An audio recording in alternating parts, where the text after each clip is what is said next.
com... É o delegado agora ou é o advogado? O advogado do pai. O pai não teve condições de conversar conosco, mas o pai biológico, passou muito mal, esteve na delegacia agora há pouco, mas o advogado falou em nome da família paterna biológica da criança. Vamos ouvir.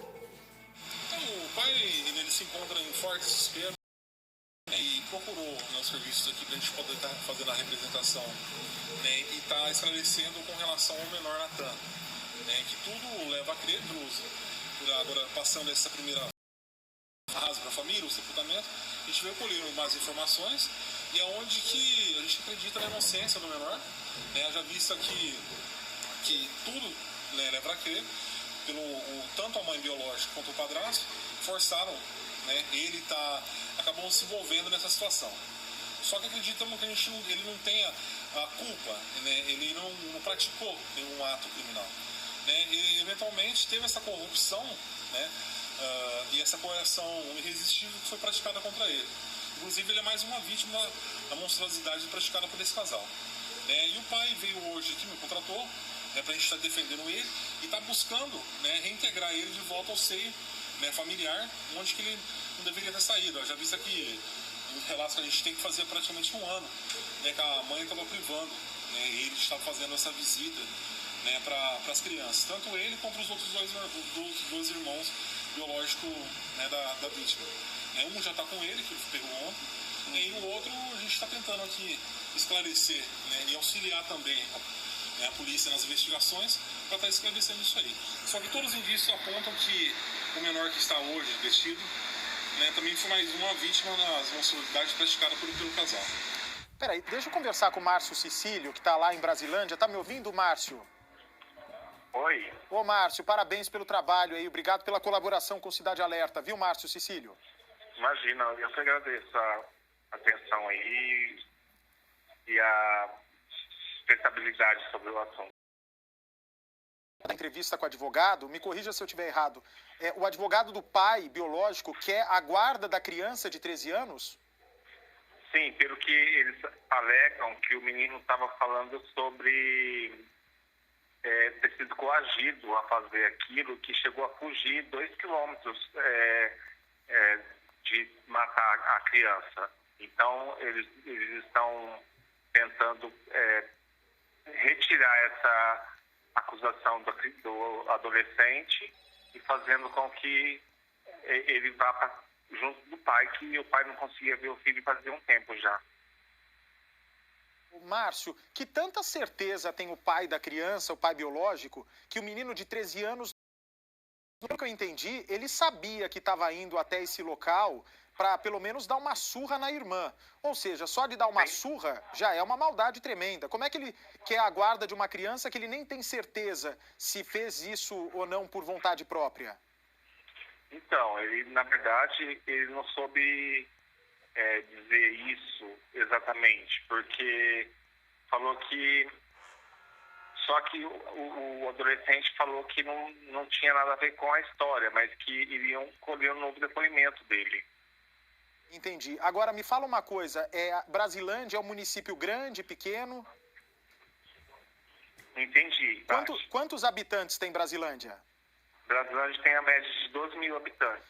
E essa mulher, a assassina, a Emileide, ela é conhecida aí entre os moradores? Você conhece?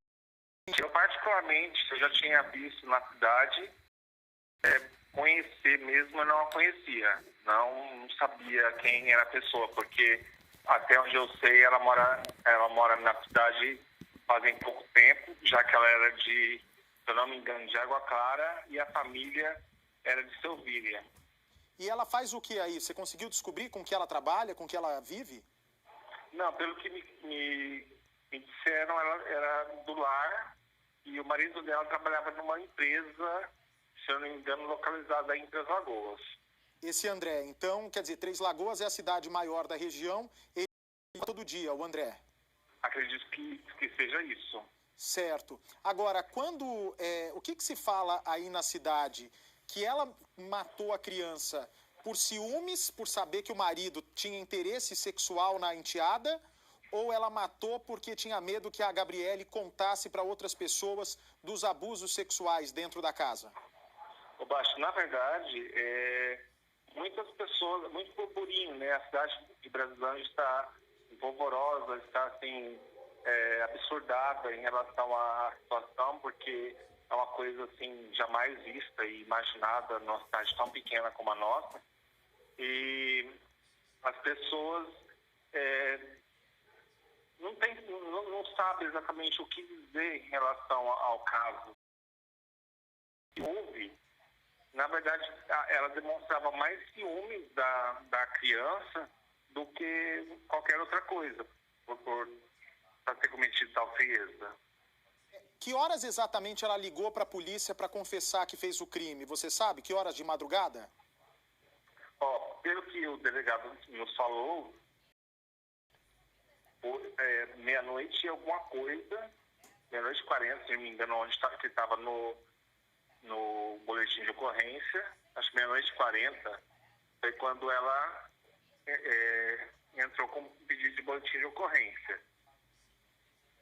Tá, meia-noite e 40, ela então deu queixa do sumiço da filha.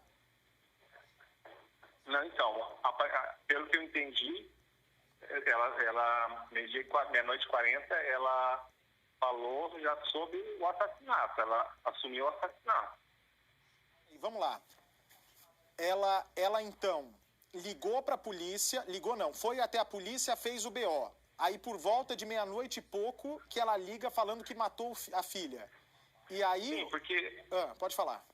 Porque o que, até onde eu sei, foi o seguinte, ela afirmava em um dos boletins da Polícia Militar de que estaria ela e o filho em frente ao ginásio de esportes, e do ginásio de esportes ela pediu pro filho ir embora, e ela saiu em direção à MS 040, foi onde ela pegou e estrangulou a criança, enterrou de cabeça para baixo e chegou a voltar para a cidade, que fica a 6 quilômetros da localização em que ela deixou a criança, comprou cerveja e retornou para poder ver se a criança tinha morrido. E depois ela saiu do local, ela jogou mais terra, voltou para a cidade, deu voltas na cidade de carro e depois novamente voltou para a cidade, para o local, e se certificou que a criança tinha morrido. Aí ela foi para casa, tomou um banho e foi abrir o boletim de ocorrência. O sobrenome deles, Amataro?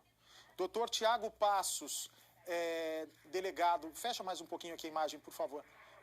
Doutor Tiago Passos, que é delegado de Brasilândia. Doutor, me ouve? Um pouco baixo, Bate, um pouco baixo. Vou melhorar o som. Galdino, por favor, aumenta um pouquinho. Enquanto isso, eu quero já parabenizar o trabalho. É bom saber que na Polícia Civil aí do Mato Grosso do Sul, a gente tem delegado humano, né? Que mostra que o senhor é de carne e osso e se revolta, assim como todos nós, a esses casos tão horrendos, viu, doutor? Parabéns pelo trabalho aí. Ok, obrigado. Esse trabalho, na verdade, ele teve início aí no regime de plantão com o Dr. Robson e a equipe plantonista da delegacia, que fizeram um excelente trabalho. Tiveram bastante perspicácia nesse local, conseguiram coletar as provas necessárias e no dia seguinte, na sequência das investigações, tiveram muito tirocínio ao identificar a participação do menor também, ao recolher os demais indícios do crime. A equipe plantonista chefiada pelo Dr. Robson teve uma participação fundamental para o deslinde desse caso aí. Doutor, eu tenho uma dúvida aqui.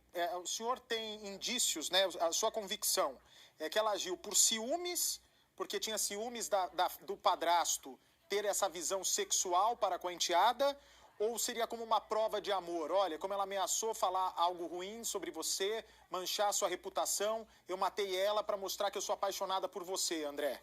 Qual das duas? Então, nós percebemos no interrogatório dela, a primeira coisa que chama atenção, assim, a extrema frieza com que ela...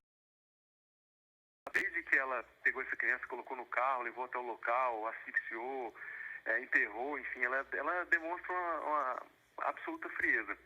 ela só se emociona, só muda o semblante quando é informada de que o marido vai ser preso, será preso pela suspeita de crime de estupro contra a filha. Ela se revolta, aponta que a polícia não tem provas, aponta que a menina poderia ter namorados, enfim. Aí ela parte em defesa do marido. A Polícia Civil tem convicção que ela matou essa criança por ciúmes, por medo de perder o marido para a criança. Porque ela sabia que o marido já tinha voltado os olhos para a criança. Agora, assim, depois desse fato, lamentavelmente, só apenas depois desse fato, nós começamos a receber algumas informações de que essa criança já poderia estar sendo vítima desse fato há mais de um ano. Meu Deus. E a mãe sempre abafando essa situação. Nós identificamos uma testemunha com quem ela teria confidenciado essa situação também e disse que só não revelava para o professor, né, na escola, porque não chegasse ao conhecimento do Conselho Tutelar da polícia, porque ela iria apanhar muito da mãe dela. E dessa vez ela revelou novamente esse fato para a mãe ameaçou de morte caso ela continuasse a falar sobre esse assunto, e ela teria insistido em falar e denunciar, e aí foi a sentença de morte dela. Doutor, antes de eu falar sobre o pai biológico, que o senhor deve ter ouvido, eu queria entender um pouco a dinâmica. Que horas exatamente ela faz o boletim de ocorrência sobre o desaparecimento da filha? Por volta das 9h30 da noite, ela comparece na delegacia e narra essa história que a filha teria desaparecido. Ela conta que teria deixado a filha, que participou da morte da irmã, numa praça esportiva aqui da cidade, teria saído para dar uma volta, e ao retornar para apanhar as crianças, ela teria constatado, ou o irmão teria falado, olha, a Gabriela sumiu, desapareceu. Já foi um fato que chamou bastante atenção do policial plantonista e do delegado plantonista também, porque é um fato atípico aqui nessa cidade. Nós temos uma cidade bastante tranquila, mesmo na nossa região não é comum que crianças sejam sequestradas, esse tipo de coisa. Já as interpelações do plantão aqui, eu acho que ela já percebeu que a polícia desconfiava da história dela. Antes mesmo que começasse as diligências de busca, ela já entrou em contato via 190 e informou para a polícia que teria matado a filha e queria se entregar. Só uma coisa, delegado, perdão. Na hora que ela conta para o policial, né, ela falava isso com um semblante de tristeza, de preocupação? Ela foi uma boa atriz ou ela se entregou já nessa hora? Bastante tranquilidade. Tranquilidade. Mas o policial logo suspeitou, porque isso é um fato, é uma ocorrência de difícil ocorrência, esse tipo de coisa aqui no município. 12 mil habitantes, né? Pequeno. Exato. Aí, 9 da noite, ela faz o boletim de ocorrência. Por volta de meia-noite que ela liga para a polícia confessando? Exatamente. Tá. E o senhor acredita que ela tenha levado a Gabriele até o matagal, o local da morte, que horas? Pelos sinais observados no local de crime também, no corpo, né, pelo exame necroscópico, quando ela vem registrar o boletim de ocorrência, a criança já está morta. Tá, então deve ter sido o quê? Por volta de... Depois que ela enterrou a criança, ela retornou com o filho. E agora nós tivemos uma informação até desse adolescente que está apreendido aqui, de que ela teria ameaçado ele na cena de crime para que ele auxiliasse nesse crime. Depois ela retorna, deixa o menino em uma outra praça na cidade, ela se dirige até um bar, compra cerveja, depois ela retorna para o local, que fica distante cerca de 6 quilômetros aqui do perímetro urbano. Ela retorna para esse local, constata que a vítima ainda tem vida, que ela ainda se movimenta, porque os pés ficaram para fora desse buraco. Ela retorna para a cidade mais um pouco, aí depois ela retorna uma terceira vez para o local e constata que finalmente a filha está morta. Se esse menino de 13 anos, né, ele tá apreendido por quê? Ele é culpado, não é culpado? Como fica juridicamente a situação do irmão dela de 13? Os menores, né, adolescentes que praticam atos infracionais, né, eles ficam apreendidos na realidade, né, não ocorre uma prisão. Ele está apreendido, ele foi apreendido em flagrante delito pela prática do crime de homicídio. Ele auxiliou a mãe, tanto na condução da vítima até esse local, ele sabia que a mãe já tinha falado que ele queria matar a irmã. Então ele já foi pro matagal sabendo que a menina ia morrer. Sim, mas ele fala que a mãe, apesar da mãe ter falado que queria matar a irmã, ele fala que acreditava que não, que talvez ela fosse só dar uma surra na irmã. Lá quando ele percebe que a mãe realmente está a fim de matar a irmã, ele fala que foge, ele correu e ficou de longe escutando. Quando a irmã já estava sem movimento, ele retorna e a mãe obriga ele a ajudar a enterrar. Eles encontraram um buraco lá de um formigueiro já aberto e parece que confere mesmo essa situação, porque o local tem realmente ali uns formigueiros. Colocam a vítima ali dentro e começam a enterrar. E ele fala que enterraram viva. Quando eu questiono a ele, como você sabe que a sua irmã estava viva naquele momento? Ele falou assim, ela pediu por socorro. Nossa. Ou seja, claramente a vítima estava se debatendo, pedindo por socorro e eles enterrando a criança. Uma criança de 10 anos de idade tem uma certa força física já, né? Tem meninas que são um pouquinho maiores, outras são mais mirradinhas. Como que ela conseguiu levar o matagal falando para a menina que ela estava indo lá para ser morta? Ela foi amarrada, foi no porta-malas? Não, ela quando levou a vítima para o local, ela não falou para a vítima que queria matá-la. Só o menino sabia? Nós percebemos que a vítima tinha um temor reverencial muito grande em relação à mãe. Ela tinha muito medo da mãe. Tanto que ela nunca revelou essa situação para as autoridades, os professores desses crimes sexuais, de medo da mãe. Então, lógico que a mãe, mandando que ela entre no carro para dar uma volta, ela vai cumprir sem questionar, né? O irmão sabia, mas ficou calado, não falou nada sobre esse plano inicialmente para a vítima.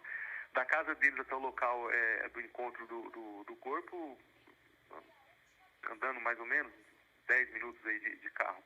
Então ela teve todo esse tempo para pensar, para desistir, enfim. E mesmo assim continuou com o plano de matar a filha. Doutor, e o pai biológico? Ele já reclama que não podia ver a filha há 1 ano, mas e aí? Se isso vai investigar a vida dele, se ele sabia do que estava acontecendo ou não? Como é que está a situação do pai após ter sido ouvido? O autor do estupro foi preso hoje. A justiça acolheu o pedido formulado pela Polícia Civil de prisão preventiva dele. Esse mandado foi cumprido hoje. Ele deve ser recolhido num presídio apropriado até o final das investigações. Lógico que agora a investigação se aprofunda, aprofundando, já identificamos outras testemunhas, já conseguimos informações de que esses crimes sexuais podem estar ocorrendo há mais de ano, e alguns outros detalhes